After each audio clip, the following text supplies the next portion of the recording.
So welcome to my class, and in this I'm going to talk about the concept of revenue, and we are doing unit 6.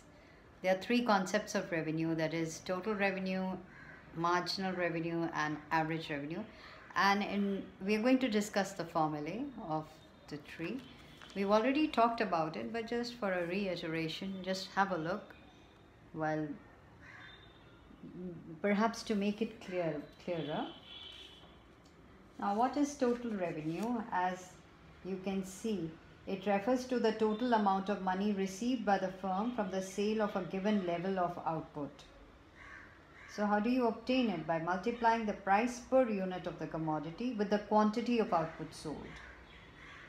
So we have a question here. For example, if a firm sells 10 units of a good at the price of 20 per unit, so what will be its total revenue? Yes, you got it.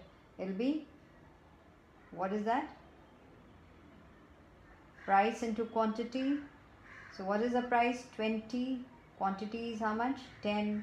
So how much did you get? 200. So, well, rupees 200 is the total revenue. Now, talking about marginal revenue. So what is marginal revenue?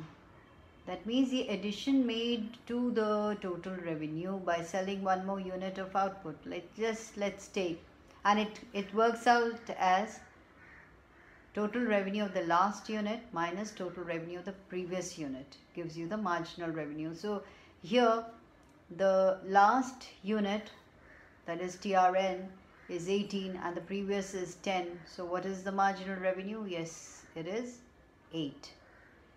Now we come to what is known as, so let's just define it once again for you, that marginal revenue is defined as the increase in total revenue.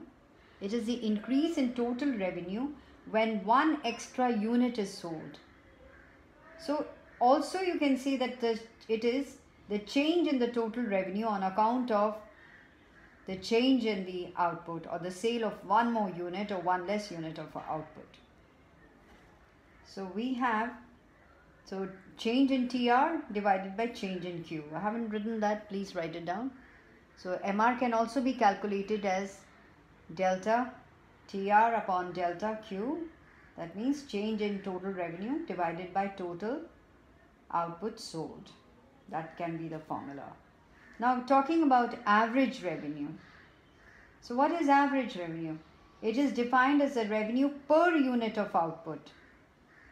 So how do you find it out? It is, average revenue can be worked out by total revenue divided by the output sold. Now for example, let's take the total revenue, the question that we saw there. So we know that a firm, we got the total revenue as 200. We know that after selling 10 units, he gets a total of 200. That is its at that particular price. So how do you work out the price? Now average revenue, it's very interesting to note, it always equals price. Now if the total revenue is 200, when 10 units of output are sold at a price of 20 per unit, so what happens? So AR is equal to TR divided by Q, that is 200 divided by 10, and that is 20. So rupees 20, that is equal to price.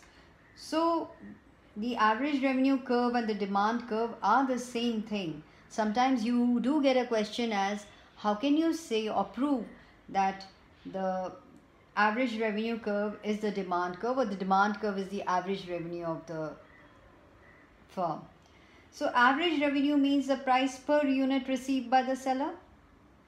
Now price is the payment per unit made by the buyer or consumer for buying the commodity.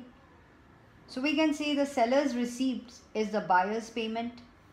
Hence, per unit revenue and per unit price are one and the same thing. Now, average revenue from seller's point of view is equal to the price from buyer's point of view. Now, due to this reason, average revenue curve and the firm's demand curve become the same.